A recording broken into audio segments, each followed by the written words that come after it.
بالله من الشيطان الرجيم. بسم الله الرحمن الرحيم. سبحان الذي أسرى بعبده ليلا من المسجد الحرام إلى المسجد الأقصى الذي باركنا حوله لنريه من آياتنا إنه هو السميع البصير.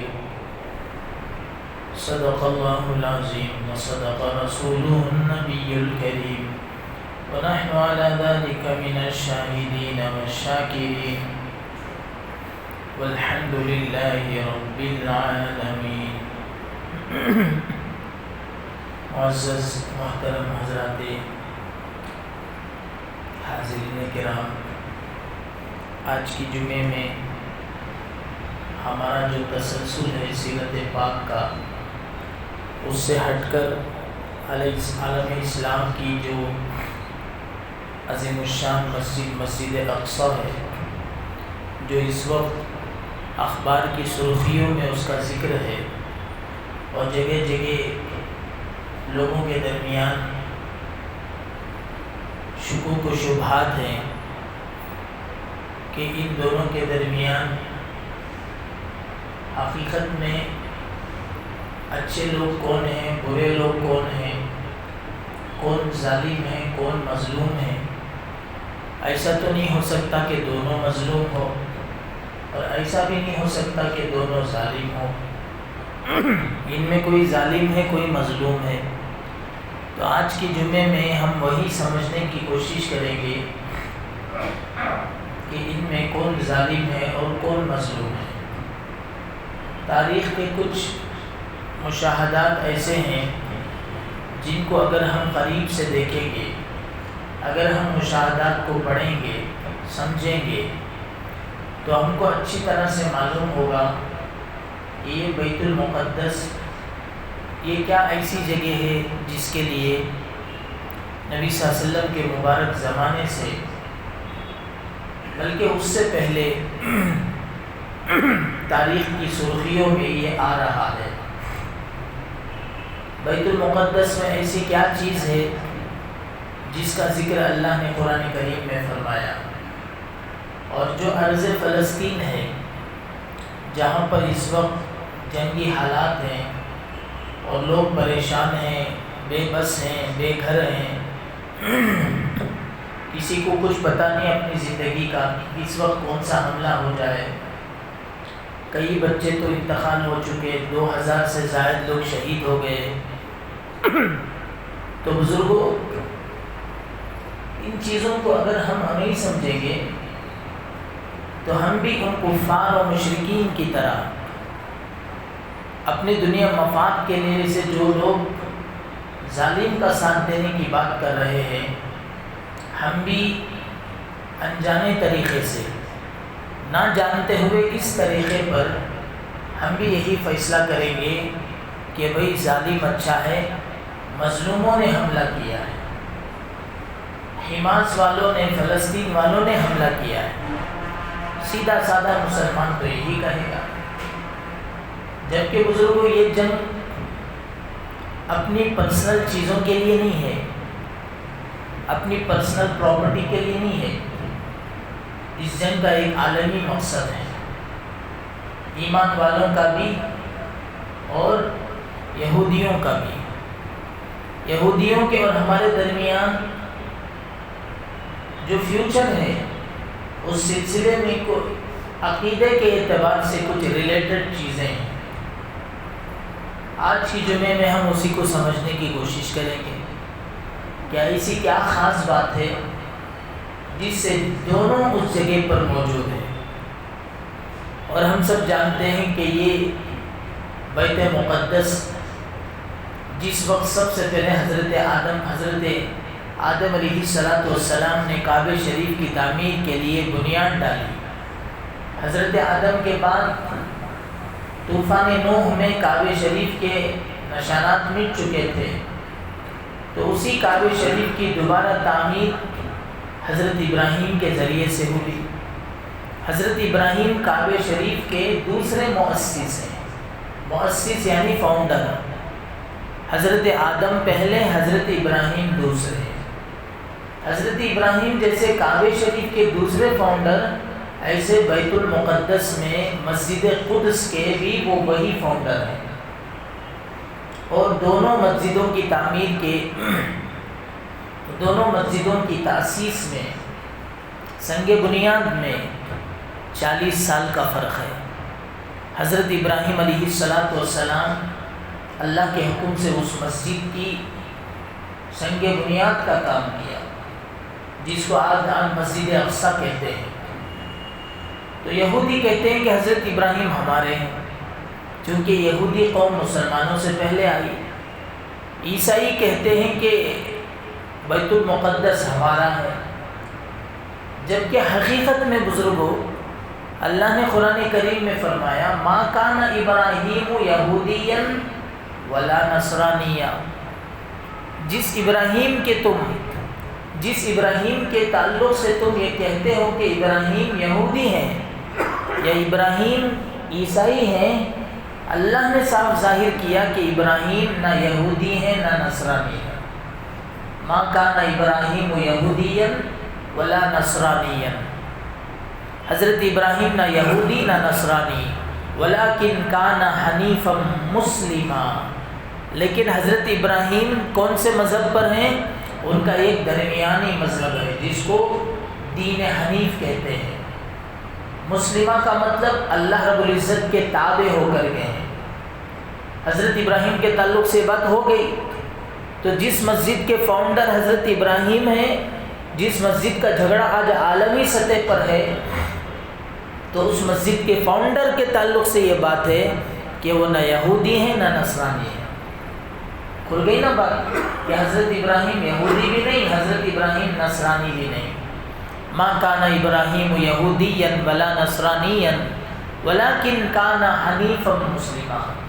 حضرت ابراہیم دین حنیف، ایسا دین جس میں کسی قسم کا کوئی غلو نہیں، جس میں کوئی کسی قسم کا رد و بدل نہیں، اور مسلمہ یعنی تابع ہو کر کے حضرت ابراہیم علیہ السلام اللہ کے حکموں پر چلے۔ تو اس بات کی تو وضاحت ہو گئی کہ حضرت ابراہیم نہ یہود ہیں نہ نصرانی ہیں، بلکہ حضرت ابراہیم دین حنیف پر ہیں۔ یہ جو امت مسلمہ ہے، یہ امت مسلمہ بھی دین حنیف پر ہے۔ ہم پڑھتے نا ثنا میں سبحانک اللہم و بحمدک و تبارک اسمک و تعالی جدک و لا الہ غیرک، یہ ثنا ہم پڑھتے ہیں۔ اس سے پہلے ہم نیت کرتے انی وجہت وجہی للذی فطر السماوات والارض حنیفا۔ یہ جو حنیفہ کہا حضرت ابراہیم نے سب سے پہلے کہا۔ جب حضرت ابراہیم ستاروں کو دیکھے، چاند کو دیکھے، سورج کو دیکھے اور ان سب کو اپنا رب سمجھ گئے، لیکن جب یہ سب غائب ہو گئے تب حضرت ابراہیم نے کہا کہ میں اس پروردگار کی عبادت کروں گا جو ان سب کا خالق ہے، ستاروں کا، چاند کا، سورج کا۔ وما انا من المشرکین انی وجہت وجہی للذی فطر السماوات والارض، میں آسمان و زمین کے پیدا کرنے والے اس اللہ کی طرف اپنا دل کا کنیکشن لگاتا ہوں، جوڑتا ہوں، جس نے اس کائنات کو بنایا۔ وما انا من المشرکین، اور میں کس میں سے نہیں ہوں؟ مشرک میں سے نہیں ہوں۔ یعنی دنیا سورج کی پوجا کرے، چاند کی کرے، ستاروں کی کرے، ہے نا، سوریہ نمسکار کرتے لوگ، چندریہ نمسکار کرتے لوگ، دنیا میں الگ الگ قسم کی جو پوجا ہوتی ہے میں نہیں کروں گا۔ حضرت ابراہیم اس وقت کہہ رہے ہیں جس وقت یہ کوئی قوم نہیں تھی، نہ یہودی تھے نہ نصرانی تھے۔ کرسچینٹی تو حضرت عیسیٰ علیہ السلام کی ہے، اور یہودی حضرت داؤد علیہ السلام کے زمانے سے، لیکن بزرگوں حضرت ابراہیم یہ اعلان کب کر رہے ہیں؟ جب انسانیت کا ابتدائی حصہ ہے۔ تمام انبیاء علیہ السلام سے پہلے یہ بات کہہ رہے ہیں کہ نہ میں یہودی ہوں نہ نصرانی ہوں اور نہ ہی میں مشرک ہوں، میں تو دین حنیف پر ہوں، اور دین حنیف دودھ کے جیسا ہے۔ جس پر ہم سب ہیں. اس لیے بار بار کہا جاتا ہے کہ دودھ کو سفید ہی رکھا جائے، اس میں کسی قسم کی چیز مکس مت کرو، نہ پانی ڈالو اپنی طرف سے، نہ اس میں چکا پتا ڈالو، نہ ہی کافی ڈالو، کچھ مت ڈالو. اللہ نے جو آپ کو سفید دے رکھا ہے دین، اس کو سفید ہی رکھو، اپنی طرف سے کوئی چیز زیادہ مت کرو. تو بزرگوں غلطی یہ ہوئی، اللہ پاک نے حضرت ابراہیم علیہ السلام کی تاسیس میں بیت المقدس کی تعمیر بنیاد ڈالی. پھر آپ کے بعد بہت مختلف دور آئے. جب مختلف دور آئے تو جب جیسے جیسے نبی آئے ویسے ویسے قومیں آتی گئی. اور بزرگوں ارض مقدس بیت المقدس میں 70,000 نبیوں کی خبریں ہیں جو بنی اسرائیل کے بڑے مانے جاتے ہیں. وہ ارض مقدس ہے کہ جہاں بنی اسرائیل کے 70,000 انبیاء علیہم السلام کی خبریں ہیں. اور ہم سب کا عقیدہ ہے کہ ہمارے نبی نے جب معراج کا سفر فرمایا اس وقت ہمارے پیارے نبی نے ان تمام نبیوں کی امامت فرمائی. اسی وجہ سے اسی دن ہمارے نبی کو امام الانبیاء کا خطاب ملا. کس کا خطاب؟ امام الانبیاء، یعنی نبیوں کے بھی امام. ہمارے نبی نبیوں کے امام ہیں. وہ ارض مقدس جس کا آج عالمی سطح پر جھگڑا چل رہا ہے، اس کا پس منظر یہ کہ وہ ارض مقدس حضرت عیسیٰ علیہ السلام کی پیدائش کی جگہ ہے. حضرت عیسیٰ سے پہلے حضرت داؤد علیہ السلام کو اللہ پاک نے وہ ارض مقدس عطا فرمایا. قرآن میں ہے فلما قتل طالوت جالوت بالجنود. حضرت داؤد علیہ السلام نے اس زمانے کے جابر بادشاہ کو قتل کیا. حضرت داؤد علیہ السلام نے. وہی ارض مقدس ہے. قرآن کریم میں جگہ جگہ فلسطین کے تعلق سے، اس ارض مقدس کے تعلق سے ذکر ہے. آپ اٹھائیے سورۃ النمل. نمل کہتے ہیں چونٹی کو. یہ سورت چونٹی کے نام سے ہے، سورۃ النمل. اس سورت میں حضرت سلیمان علیہ السلام کے زمانے میں جو چونٹی کا واقعہ پیش آیا، قالت یا ایھا النمل ادخلوا مساکنکم، کہ چونٹی کے سردار نے اعلان کیا کہ او چونٹیوں تم اپنے اپنے بلوں میں داخل ہو جاؤ. لا یحطمنکم سلیمان وجنودہ وہم لا یشعرون، کہیں ایسا نہ ہو کہ سلیمان بے خبری میں تم سب کو رون ڈالے. یہ جو چونٹی کا ذکر جو اللہ نے قرآن میں کیا، ایک حقیر مخلوق کا ذکر، وہ چونٹی جہاں رہتی تھی اس کا علاقہ اسقلان کا علاقہ ہے، اور وہ اسقلان فلسطین کے اندر آتا ہے. تو اس چونٹی کا ذکر، جس کا ذکر اللہ نے قرآن میں فرمایا، اس کا علاقہ وہی فلسطین کا علاقہ، ارض مقدس کا علاقہ ہے. اور بزرگوں اللہ رب العزت نے سورہ والتین میں ہزاروں مرتبہ ہم نے سن رکھا ہے، والتین والزیتون وطور سینین. یہ جو سورہ والتین والزیتون وطور سینین وہذا البلد الامین، یہ جو 4 حصے ہیں، ان میں پہلا جو 3 ہے انجیر، وہ ملک شام میں اس کی پیداوار ہے. والتین والزیتون، زیتون جس کو ہم اولیو کہتے ہیں، یہ جو زیتون جس کی جو جنت کا پھل مانا جاتا ہے، نبی صلی اللہ علیہ وسلم نے اس کے کئی فوائد ذکر فرمائے احادیث میں. والزیتون اسی ارض مقدس فلسطین کا پھل ہے جس کا ذکر اللہ رب العزت نے فرمایا. اور طور سینین وہ پہاڑ ہے جہاں اللہ پاک نے حضرت موسیٰ علیہ السلام کو کتاب دینے کے لیے، نبی بننے کے لیے آپ نے آپ کو وہاں پر بلایا. وہ طور سینین سے وہ ذکر ہے. حضرت عبداللہ ابن عباس رضی اللہ عنہ کی روایت کے اعتبار سے آگے جو ہے وہذا البلد الامین، وہذا البلد الامین سے کسی نے یہ سمجھا کہ یہ بلد امین بیت المقدس ہے، لیکن بلد امین سے مراد یہاں حرم شریف ہے. بہرحال وہ بھی مقدس جگہ، یہ بھی مقدس جگہ. تو بزرگوں فلسطین میں ایسا ہے کیا جس سے اتنا زبردست جھگڑا ہو رہا ہے؟ فلسطین میں تاریخ اعتبار سے بہت ساری چیزوں سے نسبت ہے. جیسے اس مسجد کے کئی سال تک حضرت زکریا امام رہے علیہ السلام. حضرت زکریا علیہ السلام اس مسجد کے امام رہے جس مسجد کا آج ہم دیکھ رہے ہیں. وہ جو پیلا کلر کا گنبد نظر آتا وہ نہیں ہے مسجد اقصیٰ، بلکہ اس سے آگے ایک ہے کہ وہ مسجد اقصیٰ کا حصہ ہے جہاں پر حضرت زکریا علیہ السلام نے کئی سال تک امامت فرمائی۔ وہ وہی مسجد ہے جہاں پر حضرت مریم کے لیے معجزاتی طور پر پھلوں کا انتظام ہوا۔ حضرت زکریا اپنی بھانجی حضرت مریم کو چھوڑ کر باہر گئے، چھوٹی بچی تھی حضرت مریم، حضرت بی بی مریم جس کا ذکر قرآن میں ہے۔ تو بزرگوں جب واپس آتے دیکھتے کیا ہیں کہ بے موسم کے پھل ہیں۔ حضرت زکریا نے پوچھا انا لکی ھذا، کہ بیٹے میں تو سارے دروازے بند کر کے گیا تھا، یہاں کون آ گیا؟ تب چھوٹی بچی نے جواب دیا ہوا من عند اللہ، جس اللہ کی عبادت آپ روزانہ کرتے ہیں اسی اللہ نے بے موسم کے پھل مجھے دیا۔ حضرت بی بی مریم کا وہ قصہ اسی ارض مقدس میں ہوا۔ حضرت عیسیٰ علیہ السلام کی ولادت بغیر باپ کے اسی ارض مقدس میں ہوئی۔ حضرت یحییٰ علیہ السلام کی ولادت اسی ارض مقدس میں ہوئی۔ اور بزرگوں اس کے علاوہ 2 مرتبہ فلسطین نبی صلی اللہ علیہ وسلم کے زمانے کے بعد فتح ہوا ہے، ایک حضرت عمر رضی اللہ عنہ کے زمانے میں اور دوسرا حضرت سلطان صلاح الدین ایوبی رحمۃ اللہ علیہ کے زمانے میں سن 580 پر 3 یا 2 ہجری میں حضرت سلطان صلاح الدین ایوبی نے فتح کیا۔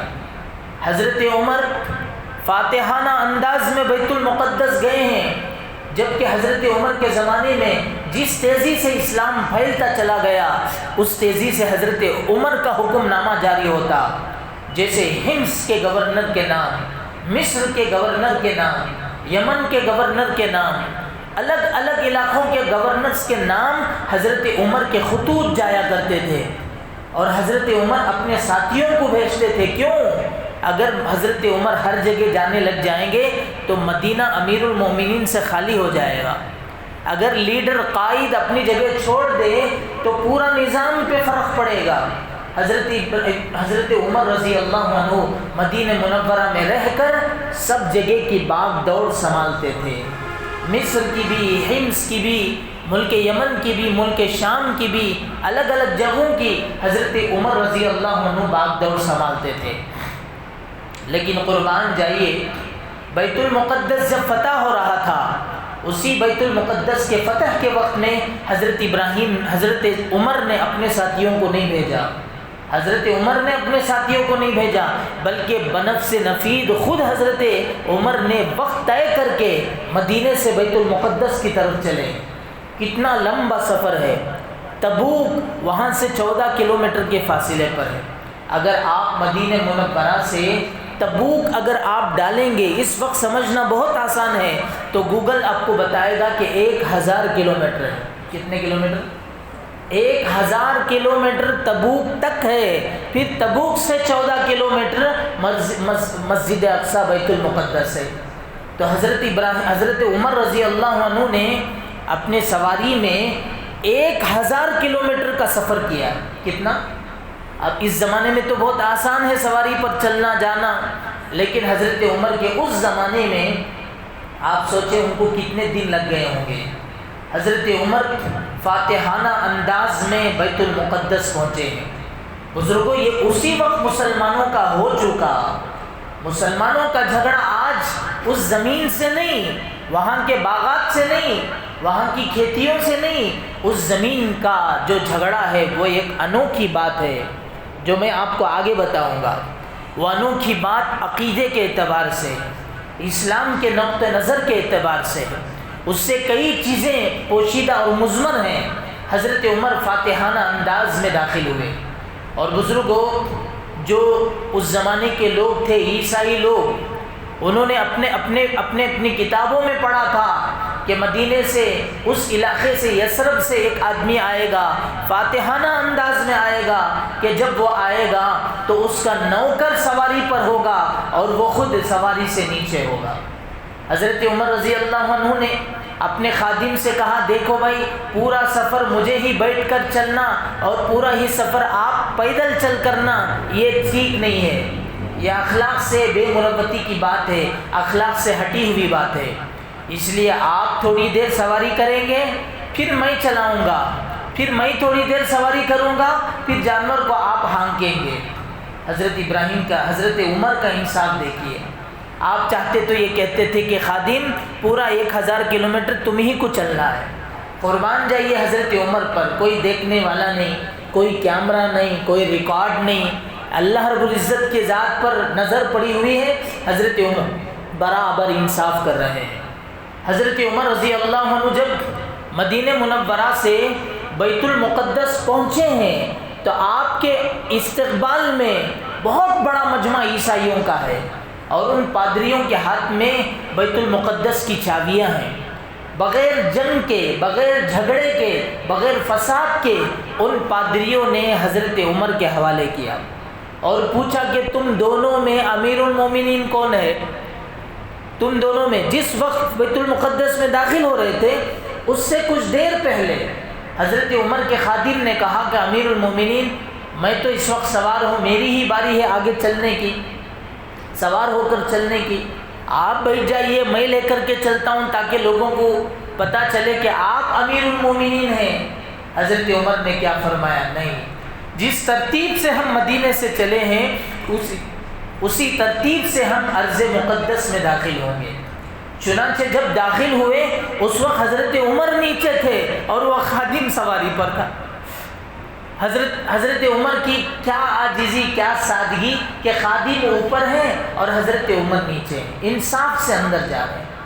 وہ لوگ بغیر کسی جھگڑے فساد کے حضرت عمر کے ہاتھوں میں ساری چابیاں بیت المقدس کی دے دی اور یہ کہا ہم نے جو کتاب میں پڑھا اب پوچھنے کی ضرورت نہیں کہ تم میں امیر المومنین کون اور تم میں خادم کون، ہم نے پڑھا ہے کہ اس وقت جو آدمی آئے گا اس کا خادم سواری پر ہوگا اور اس کے آقا زمین پر ہوں گے، ہم نے یہی پڑھا تھا۔ آج ہم دیکھ رہے ہیں کہ عمر نیچے ہیں اور ان کا خادم سواری پر ہے۔ کیا فراست تھی حضرت عمر کی، کپڑوں کو بھی نہیں بدلا۔ اس سے پہلے جب ان کے خادم نے بات کہی کہ آپ سوار ہو جائیں اور کپڑوں کو بھی بدل لیں، اس لیے کہ رؤسا ہیں، آقا لوگ ہیں، عیسائیوں کے پادری ہیں، وہ دیکھیں گے آپ کی حالت، اور 1000 کلومیٹر سے چلتے چلتے گرد و غبار آپ کے بدن پر ہے، آپ اس کو تبدیل کر لیں۔ حضرت عمر نے وہاں بھی یہ بات فرمائی، نہیں تبدیلی تو بعد میں ہم کریں گے۔ حضرت عمر کی فراست دیکھیے، فرماتے نا اتقوا فراست المؤمن، حدیث میں ہے اتقوا فراست المؤمن فإنه ينظر بنور اللہ، یہ مومن کی فراست سے بچو اس لیے کہ وہ اللہ کے نور سے دیکھتا ہے۔ مومن کی فراست سے بچو۔ آپ اللہ والوں کے پاس جائیں گا، جانا چاہیے، ترتیب بنائیے، کچھ سلسلے کے اللہ والے ہمارے یہاں آئے یا ہم ان کے پاس جائیں، اپنی زندگی کو کھنگالیں، ترتیب کریں۔ اللہ کے راستے میں جانے تو ہمارے پاس وقت نہیں ہے، لیکن کوشش کرنا ہے کہ ہم اللہ کے راستے میں جائیں اپنے ایمان کی بچانے کے لیے، حفاظت کے لیے، نہیں تو کم سے کم اللہ والوں سے تعلق اس وقت بہت ضروری ہے۔ اللہ والوں سے تعلق، اللہ والے کون؟ جو آپ کی دنیا نہیں چاہتے، اللہ والے وہ جو آپ کی آخرت بناتے ہیں، جو آپ کی دنیا نہیں چاہتے، آپ کی آخرت بناتے ہیں۔ فرماتے سب سے بہترین خوش قسمت آدمی وہ ہے جس کو کسی نہ کسی اللہ والے کی نسبت نصیب ہو جائے کہ بھئی ہمارا تعلق تو ان حضرت سے ہے جو ہماری دل کی بھی اصلاح کرتے ہیں اور ہماری زندگی کی بھی اصلاح کرتے ہیں، حرام سے بچاتے ہیں، سود سے بچاتے ہیں، جی الٹے سیدھے کام سے بچاتے ہیں۔ کیوں؟ مرنا تو تنہا ہے، اللہ کو جواب دینا ہے، ایسے وقت میں اصلاح کا کام کرتے ہیں۔ چنانچہ بزرگوں حضرت عمر کی فراست دیکھیے تو اللہ والے فراست سے پہچان لیتے ہیں۔ آپ کسی اللہ والے کے پاس جائیں گے نا تو چہرہ آپ کا پڑھیں گے، آپ کے چہرے سے پتہ چل جائے گا کہ یہ آدمی بہت پریشان ہے، کچھ نہ کچھ پتہ چلے گا۔ ایک صحابی کہتے ہیں، بلکہ ایک تابعی ہے، وہ کہتے ہیں میں گنہگاروں کا بھی چہرہ پڑھ لیتا ہوں اور نیک لوگوں کا چہرہ بھی پڑھ لیتا ہوں۔ نیک لوگوں کے چہروں پر ایک قسم کا نور ہوتا ہے اور گنہگاروں کے چہروں پر ایک قسم کی ظلمت ہوتی ہے۔ حضرت امام ابو حنیفہ رحمۃ اللہ علیہ کو بطور کرامت کے اللہ نے یہ چیز دے رکھی تھی کہ لوگ جب وضو بناتے تو وضو کے پانی میں کتنے لوگوں کے آنکھ کے گناہ دھل کے جا رہے ہیں، کتنے لوگوں کے منہ کے گناہ غیبت کے دھل کے جا رہے ہیں، کتنے لوگوں کے جھوٹ کے گناہ دھل کے جا رہے ہیں۔ حضرت امام ابو حنیفہ نے اللہ سے دعا کی کہ یا اللہ اس چیز کو میرے سے ختم کر دیجئے، لوگوں کی ان عیوب کو دیکھتے دیکھتے میں تنگ آ چکا ہوں، کہیں ایسا نہ ہو کہ میں لوگوں کے عیوب پر میری نظر رہ جائے۔ حضرت امام ابو حنیفہ کو یہ نظر آتا تھا، یہ کرامت ہے حضرت امام ابو حنیفہ رحمۃ اللہ علیہ کی، یہ مشہور ہے کتابوں میں۔ تب اللہ نے ان کی دعا قبول فرمائی اور یہ چیز ختم ہو گئی۔ تو بزرگوں بھائیوں، جیسے مچھر کا نشان ہوتا ہے، مچھر کاٹ کر گیا تو سب بولتے ہیں یہ مچھر کاٹ کر ہے، الگ الگ جو جس ٹائپ کا کاٹنے کا انداز ہوتا ہے اس کو دیکھ کر پہچانتے کہ یہ فلاں جانور نے کاٹا ہے۔ تو بزرگوں، گناہوں کا اثر ہوتا ہے۔ حضرت سیدنا عمر بن خطاب رضی اللہ عنہ کی فراست دیکھیے، ان لوگوں کی فراست وہاں سے بھانپ رہے ہیں۔ کپڑوں کی تبدیلی کی بات آئی تو حضرت عمر نے کہا نہیں بدلیں گے۔ جب آپ ارض مقدس پر پہنچے، وہاں کے پادریوں نے کہا ہم نے امیر المومنین کی 2 نشانیاں پڑھی ہیں، ایک نشانی یہ کہ وہ سواری پر نہیں رہیں گے، وہ نیچے رہیں گے، ان کا خادم سواری پر رہے گا، اور دوسری نشانی یہ ہے کہ ان کے کپڑے میلے کچیلے سفر کی وجہ سے ہوں گے۔ تو یہ 2 نشانیاں ہم نے دیکھا ہے، آپ ہی امیر المومنین ہیں۔ تو حضرت عمر کے ہاتھ میں فاتحانہ انداز میں آپ داخل ہوئے تو بیت المقدس کی چابیاں آپ کے حوالے کی گئی، تو مسجد اقصیٰ فتح ہو گئی۔ ہماری پراپرٹی ہے مسلمانوں کی، اور مسجد اقصیٰ کی ایک نماز دوسرے مسجدوں کی نماز سے 500 گنا زیادہ ہے۔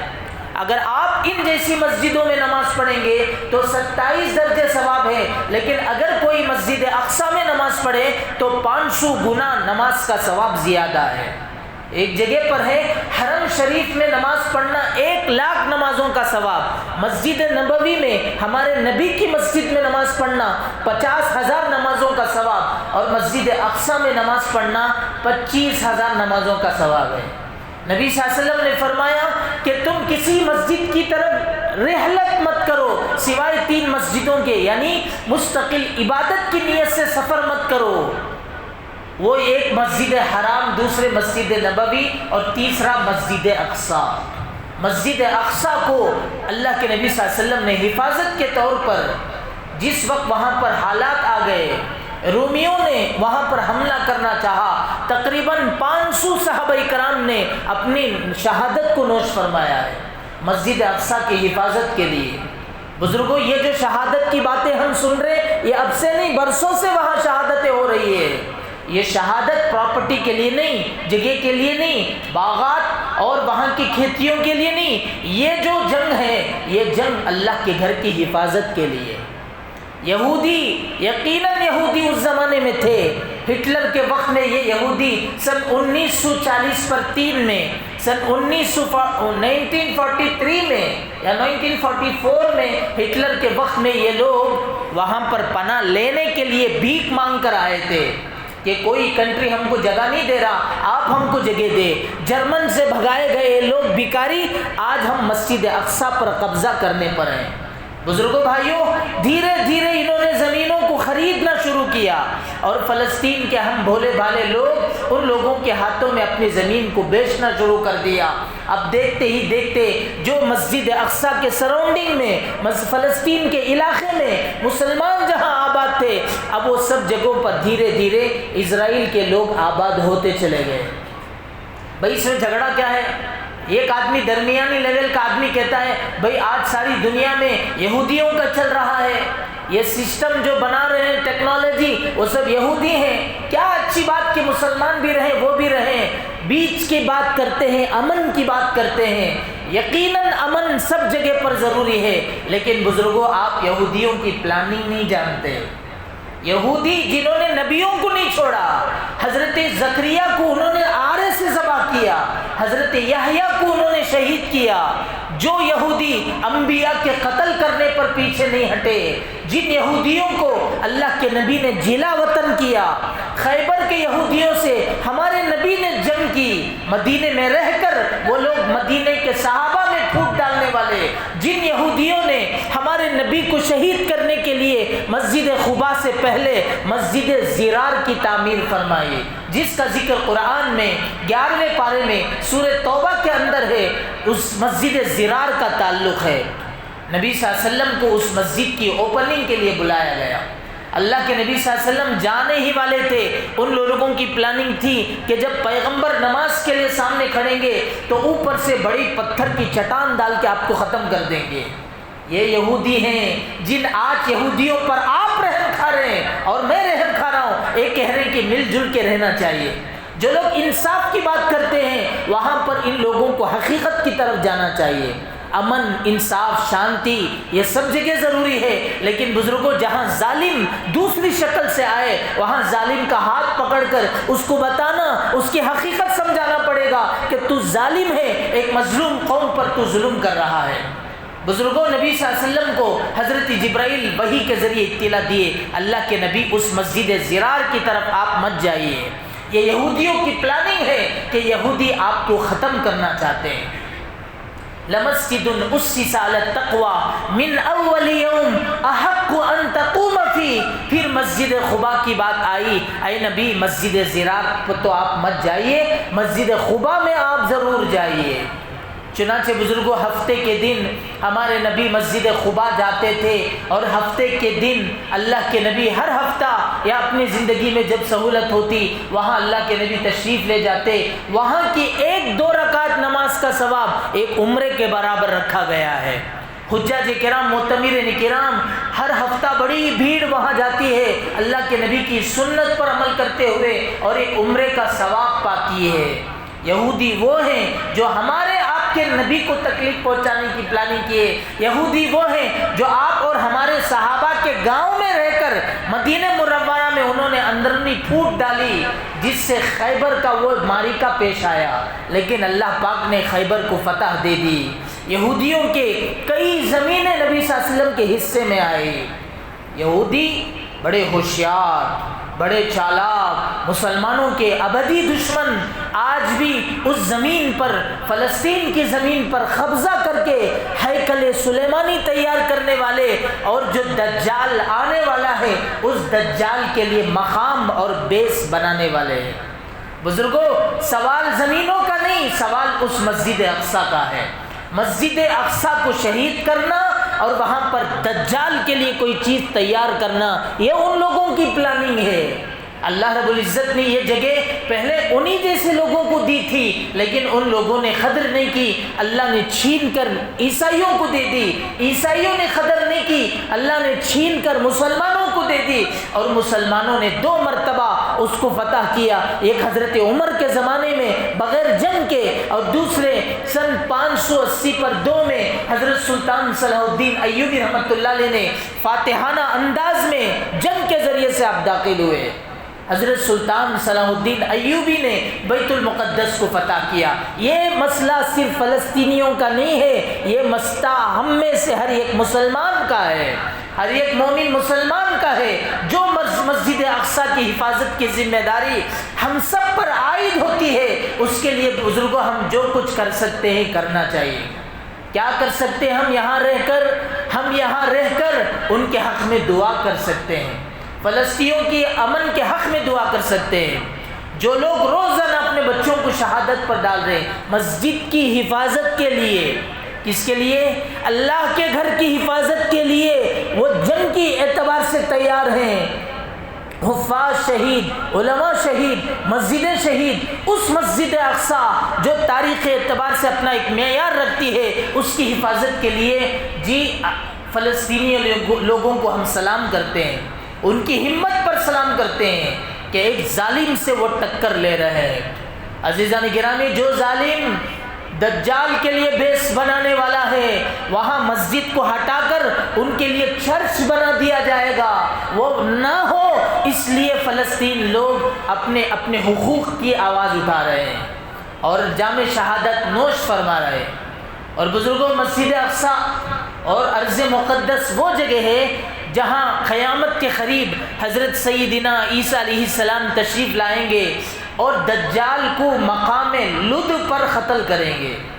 دجال جو سب لوگوں کو دجل دے گا، دھوکہ دے گا، جس کے شکار ہم خود بنتے چلے جا رہے ہیں۔ بعض علماء کہتے ہیں یہ جو موبائل ہے اس کا غلط استعمال دجال کے فتنوں میں سے ایک ہے کہ آدمی کو دھوکہ دینا، اللہ سے دور کرنا، نمازوں کو اڑا دینا، قرآن سے دلچسپی نہیں، ذکر سے دلچسپی نہیں، صرف موبائل کے اندر ہو جانا اور غلط روٹ پر چلے جانا، یہ دجالی ایک بہت بڑا فتنہ ہے۔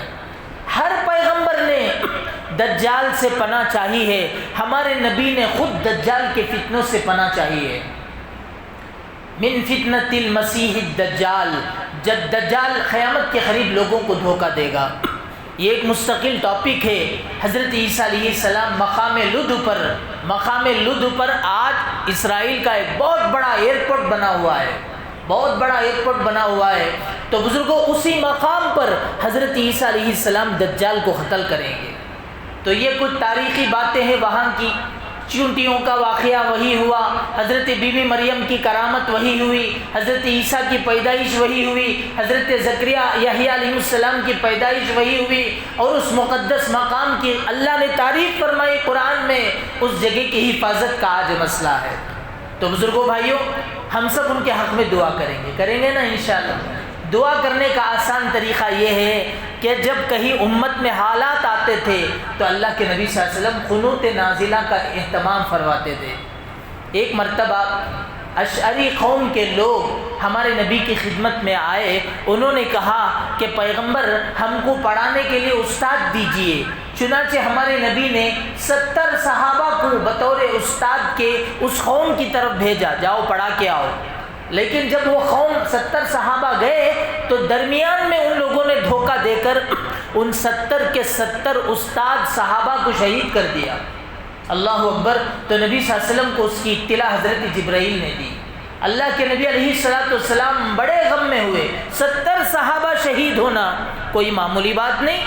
نبی صلی اللہ علیہ وسلم اس وقت فجر کے وقت میں ان لوگوں کے حق میں بد دعائیں دی، جس کو قنوت نازلہ کہا جاتا ہے، اور فجر کے وقت میں اس کو پڑھنا مسنون ہے۔ شوافی حضرات کے یہاں کسی بھی فرض نماز میں پڑھا جا سکتا ہے، شرط یہ ہے کہ وہ جہری نماز ہو۔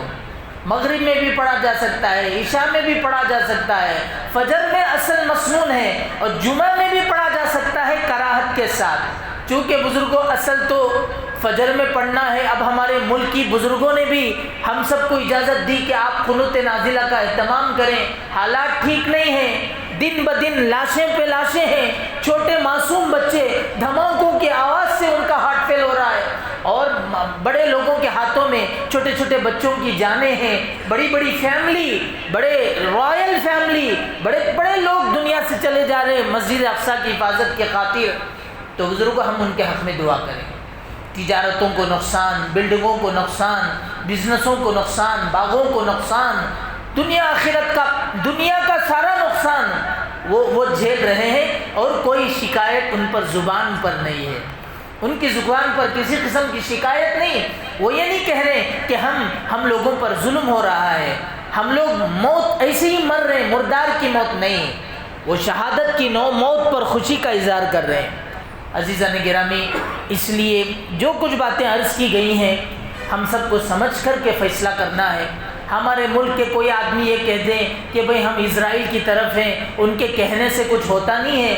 ہمارے ملک کی جو پرمپرا شروع سے ہے وہ فلسطینیوں کے حق میں ہے۔